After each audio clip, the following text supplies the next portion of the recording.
Kichcha Sudeep ಸೋದರಳಿಯೊಂದು cinema release ಆಗಿದೆ ಈ ವಾರ. ಅಣ್ಣಂಗೆ ಇದು ಮೊದಲನೇ cinema. Sanchit Sanjeev Kannada industry next level ಹೋಗೋದಕ್ಕೆ ಒಳ್ಳೊಳ್ಳೆ ಸಿನಿಮಾಗಳು ಬರಬೇಕು ಅನ್ನೋ ಒಂದು ಆಸೆನ ಮರ್ತ್ ಬಿಡಿ.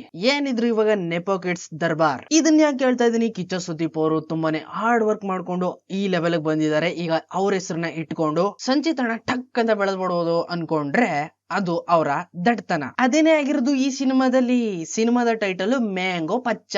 ಸಿನಿಮಾಗೆ ಟೈಟಲ್ ನ ಯಾಕೆ ಈ ರೀತಿ ಇಟ್ಟಿದ್ದಾರೆ ಅಂದ್ರೆ ಮುಂದೆ ಕೇಳ್ತೀನಿ. ಪಚ್ಚ ಅಂದ್ರೆ ಪ್ರಶಾಂತ್ ಗೆ ಅಡ್ರೆಸ್ ಆಗಿ ಪಚ್ಚ ಅಂತ ಕರೀತಾ ಇರ್ತಾರೆ ಏರಿಯಾದಲ್ಲಿ ಹುಡುಗ್ರೆಲ್ಲ. ಅಣ್ಣಂದು ದರ್ಬಾರ್ ಬಿಸ್ನೆಸ್, ಪೈರಸಿ ಮಾಡು, ಸಿಡಿಗಳನ್ನೆಲ್ಲ ಸೇಲ್ ಮಾಡು, ಒಬ್ಳು ಹುಡುಗಿ, ತಮ್ಮ, ಅಮ್ಮ, ಹ್ಯಾಪಿ ಲೈಫ್. ಅಣ್ಣ ಈ ಬಿಸ್ನೆಸ್ ಬಿಟ್ಬಿಟ್ಟು ಸಡನ್ ಆಗಿ ಗಾಂಜಾ ಬಿಸ್ನೆಸ್ ಕೇಳಿದ್ ಬಿಡ್ತಾನೆ.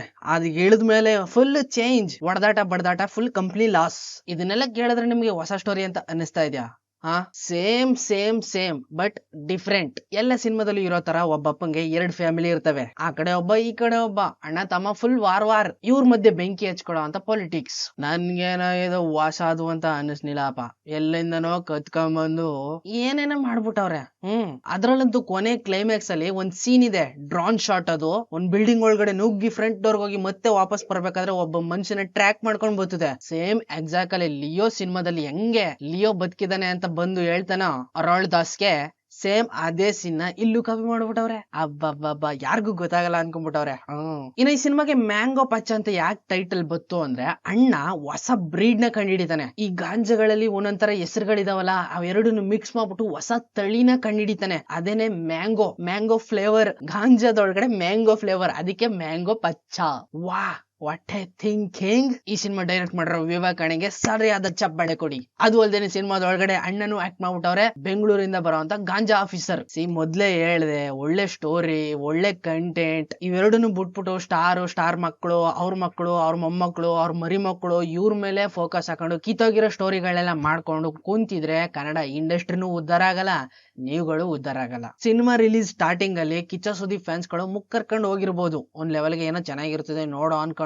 ಬಟ್ ಅವ್ರ ಸ್ಟೋರಿ ವಿಷಯದಲ್ಲಿ ಡಿಸಪಾಯಿಂಟ್ ಆದಾಗ ನಿಜವಾಗ್ಲೂ ಕ್ಯಾಕ್ರಿಸಿ ಉಗಿದು ಬಿಟ್ಟಿರ್ತಾರೆ. ಅಂಡ್ ಈ ಸಿನಿಮಾಗೆ ಎ ರೇಟೆಡ್ ಕೂಡ ಕೊಟ್ಟಿದ್ದಾರೆ. ಅಂತದ್ದೇನಿತ್ತು ಎ ರೇಟೆಡ್ ಕೊಡೋ ಅಂತ ನನಗಂತೂ ಗೊತ್ತಿಲ್ಲ. ಒಂದು ಗಾಂಜಾನ ವೈಡ್ ಆಗಿ ತೋರಿಸಿದ್ದಾರೆ, ಅದರಿಂದ ಏನಾದ್ರು ಪ್ರಚೋದನೆ ಆಗ್ಬಹುದು, ಹುಡುಗರು ಹುಡುಗಿರು ಸಣ್ಣ ಮಕ್ಕಳು ಏನಾದ್ರು ಕಲ್ತ್ಕೋಬಹುದು ಅಂತ ಮುಂದಾಲೋಚನೆಯಿಂದ ಏನಾದ್ರು ಈ ಸಿನಿಮಾಗೆ ಎ ರೇಟೆಡ್ ನ ಕೊಟ್ಟಿರ್ತಾರೆ.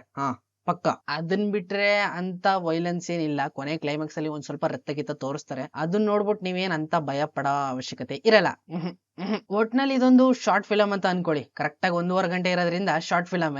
ಬಟ್ ನೆಕ್ಸ್ಟ್ ಟೈಮ್ ಸಂಜಿತ್ ಅವರು ಸ್ಟೋರಿ ಮೇಲೆ ಫೋಕಸ್ಡ್ ಆಗಿ ಒಂದೊಳ್ಳೆ ಸ್ಟೋರಿನ ಪಿಕ್ ಮಾಡಿ ಆಕ್ಟ್ ಮಾಡಿದ್ರೆ ತುಂಬಾ ಒಳ್ಳೇದು. ಸಡನ್ ಆಗಿ ಯಾವ್ದೋ ಸಿಕ್ತು ಅದಾಗ ಮಾಡೋ ಅನ್ಕೊಂಡ್ ಜೈ ಅನ್ಸ್ಬಿಟ್ರಿ. ಆಮೇಲೆ ಜನಗಳು ಈಗ್ಲೇ ಇದನ್ನ ನೋಡಕ್ ಆಯ್ತಿಲ್ಲ. ಆಲ್ರೆಡಿ ಒಂದ್ ಇಬ್ರು ಕುಡ್ಕ ಬಂದ್ಬಿಟ್ಟು ಒಳಗಡೆ ಗಲಾಟೆ ಮಾಡ್ತಿದ್ರು. ಇದು ಯಾವ ಸಿನಿಮಾ ಫಿಲಮ್ ಮರ ಇದು, ಬಂದ್ಬಿಟ್ಟು ಇದಕ್ಕೆ ₹100 ವೇಸ್ಟ್ ಆಯ್ತು, ಇನ್ನೊಂದ್ ಎಣ್ಣೆ ಹಾಕ ಬರ್ಬೋದಾಗಿತ್ತು ಅಂತ ಬೈತಾವ್ರೆ ಜನ ಅಲ್ಲಿ. ಸೊ ಇದು ಮ್ಯಾಟ್ರು. ಈ ಸಿನಿಮಾ ಅಷ್ಟಕ್ಕಷ್ಟೇನೆ ಒನ್ ಟೈಮ್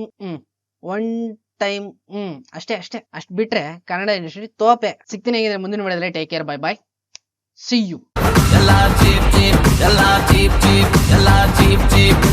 ಚೀಪ್